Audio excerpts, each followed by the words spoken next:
Είμαι ο Πίνδαρος, ο αρχαίος Έλληνας λυρικός ποιητής από τη Θήβα, και τώρα θα συζητήσω τον δεύτερο άθλο του Ηρακλή, την Ύδρα της Λέρνης. Μετά την ολοκλήρωση του πρώτου άθλου, ο εγωισμός του Ηρακλή ήταν υπό τον έλεγχό του. Αυτό παρουσιάστηκε στον Ευρισθέα με ενθουσιασμό από τον Ηρακλή. «Σκότωσα το λιοντάρι της Νεμαίας». Και ο Ευρισθέας, ελέγχοντας την περιφρόνησή του, απάντησε με τάκτ. «Αχ, καλά, αυτό είναι υπέροχο και ένα επίτευγμα για τον λαό της Νεμαίας. Πόσο άξιος ήσουν να δεχτείς την πρόκληση που σου αναλογούσε». Ο Ευρισθέας σκεφτόταν ότι έπρεπε να επινοήσει μία πιο θανάσιμη πρόκληση. Πώς μπορεί να ελεγχθεί αν μπορεί να ξεπεράσει προκλήσεις που άλλοι αποτυγχάνουν να αντιμετωπίσουν? Έπρεπε αυτός να πεθάνει και όχι το λιοντάρι της Νεμαίας, αλλά την επόμενη φορά δεν θα επιτύχει και αυτή η νίκη θα είναι η τελευταία του. Ο Ηρακλής έγινε ανυπόμονος.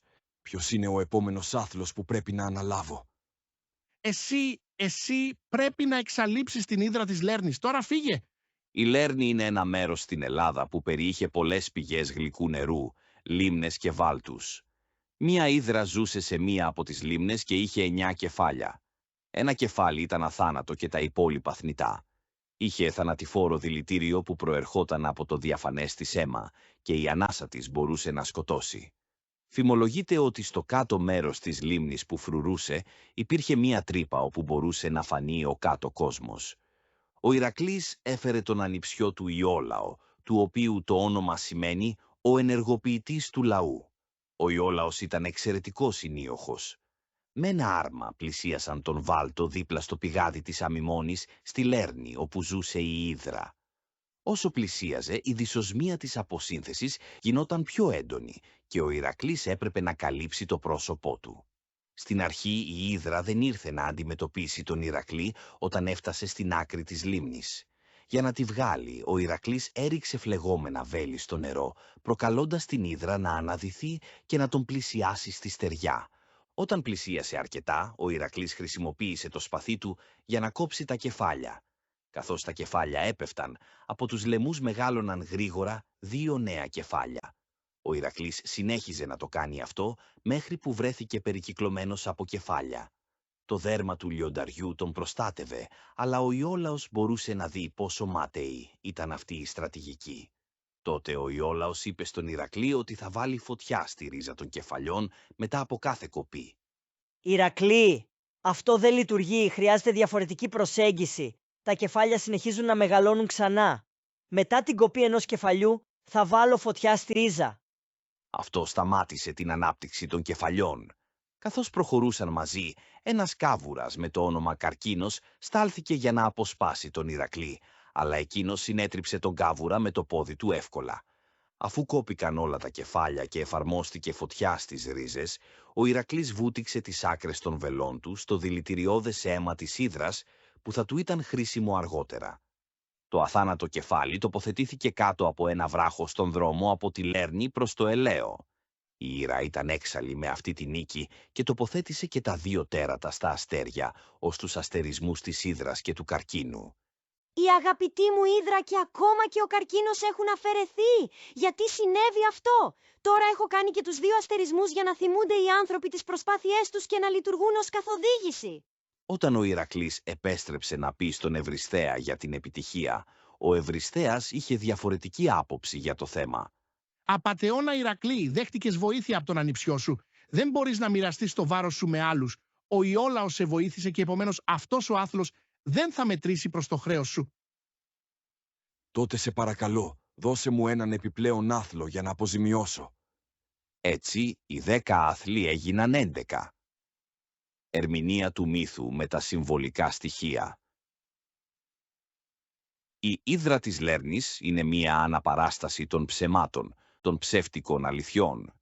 Ο Ηρακλής έφερε τον Ιόλαο, τον ενεργοποιητή του λαού, γιατί για να αφαιρεθούν τα ψέματα πρέπει να ενεργοποιηθεί και να είναι πρόθυμος ο λαός να διορθώσει τις ψευδότητες. Είναι απαραίτητη η συντονισμένη συμμετοχή του πληθυσμού. Το άρμα βοήθησε να προσελκύσει την απαραίτητη προσοχή του πλήθους. Η περιοχή είχε μια φρικτή δυσοσμία, γιατί όπου υπάρχουν ψέματα, τα περιβάλλοντα αρχίζουν να σαπίζουν.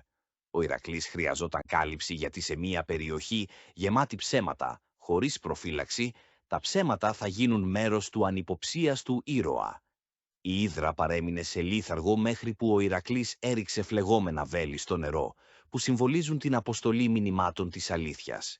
Ο Ηρακλής ήξερε καλά ότι δεν μπορούσε ποτέ να επιτύχει να αντιμετωπίσει την Ύδρα στο δικό της στοιχείο, το νερό. Έπρεπε να την βγάλει έξω. Οι ήρωες πρέπει να γνωρίζουν ότι η δύναμή τους δεν θα είναι η ίδια σε όλα τα στοιχεία ή καταστάσεις και πρέπει να επιδιώκουν να φέρουν τις καταστάσεις προς όφελός τους. Η Ύδρα είχε δηλητηριώδες διαφανές αίμα που αντικατοπτρίζει τη φύση των ψεμάτων, που δεν μπορούν να γίνουν εύκολα αντιληπτά και είναι εξαιρετικά θανατηφόρα. Τα ψέματα μπορούν να προκαλέσουν στους ανθρώπους μοιραία λάθη που ίσως δεν θα είχαν κάνει αλλιώς. Το ψέμα που λέγεται είναι επομένως μια ανάσα θανάτου ανάμεσα στο κοινό και την αλήθεια. Ο Ηρακλής άρχισε να κόβει τα κεφάλια και περισσότερα αναπτύσσονταν στη θέση τους, γιατί όταν κάποιος εμπλέκεται με τα ψέματα, η προσπάθεια και η προσοχή δικαιολογούν και ενισχύουν την ύπαρξή τους. Ο Ηρακλής συνέχισε να εμπλέκεται, επειδή είναι η φυσική τάση κάποιου να πιστεύει ότι μπορεί να νικήσει τα ψέματα με το να τα αντιμετωπίσει αρκετά γρήγορα ή να βάλει περισσότερη ενέργεια, αλλά αυτό είναι λάθος.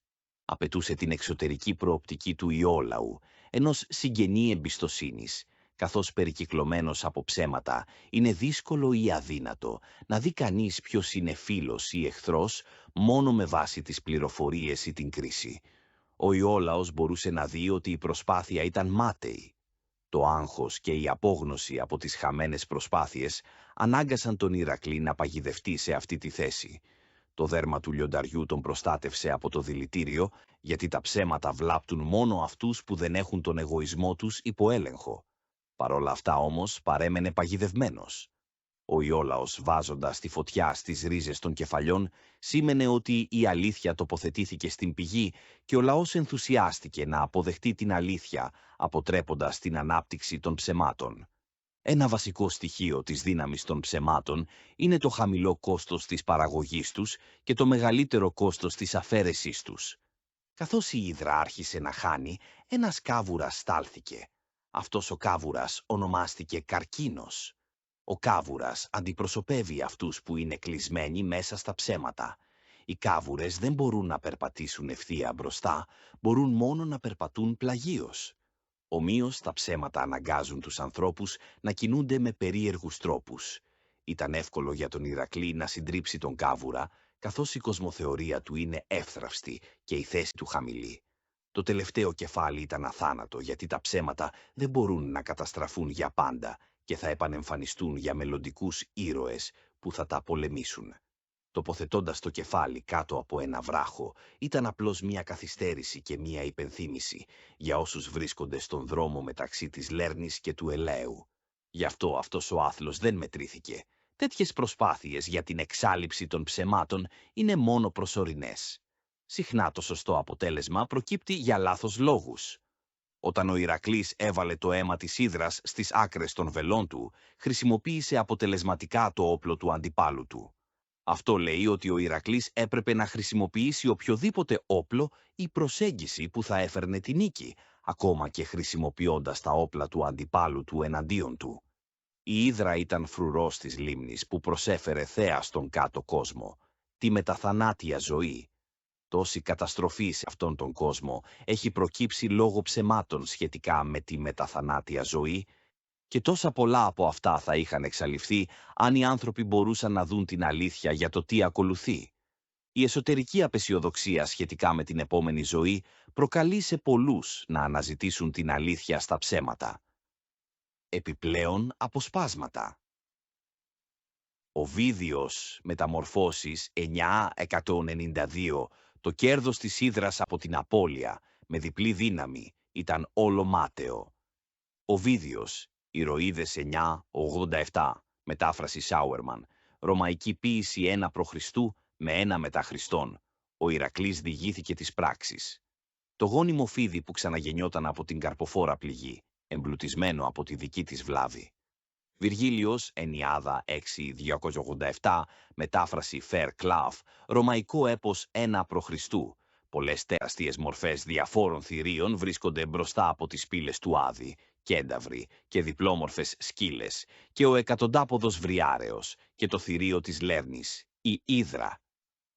Σύνοψη. Τα ψέματα είναι κάτι περισσότερο από ενόχληση, είναι θανατηφόρο όπλο. Χωρίς τον εγωισμό υποέλεγχο, δεν είναι δυνατό να αντιμετωπίσεις τα ψέματα, γιατί θα είσαι ευάλωτος στη δηλητηριώδη φύση τους. Έτσι το λιοντάρι της Νεμαίας έπρεπε να εξοντωθεί πριν αντιμετωπιστεί η Ύδρα της Λέρνης. Ο δρόμος μπροστά δεν μπορεί να συνεχιστεί μέσα σε ένα σύννεφο ψεμάτων. Η εμπλοκή με τα ψέματα θα δικαιολογήσει την ύπαρξή τους, επιτρέποντας την εμφάνιση περισσότερων. Τα ψέματα δεν μπορείς να τα νικήσεις μόνος σου, απαιτείται υποστήριξη από κάποιον που εμπιστεύεσαι και από τον λαό της κοινωνίας σου να τοποθετήσει την αλήθεια εκεί που υπήρχαν ψέματα. Αυτοί που είναι παγιδευμένοι μέσα στα ψέματα δεν θα μπορούν να συμπεριφέρονται με ευθύ τρόπο. Η εξασφάλιση της νίκης είναι υψής της σημασίας και η απόφαση να χρησιμοποιήσεις τα όπλα ή τις τακτικές του αντιπάλου σου πρέπει να ληφθεί αν μπορούν να βοηθήσουν στον στόχο σου. Τα ψέματα δεν μπορούν ποτέ να νικηθούν πραγματικά, καθώς θα επανεμφανιστούν πάντα.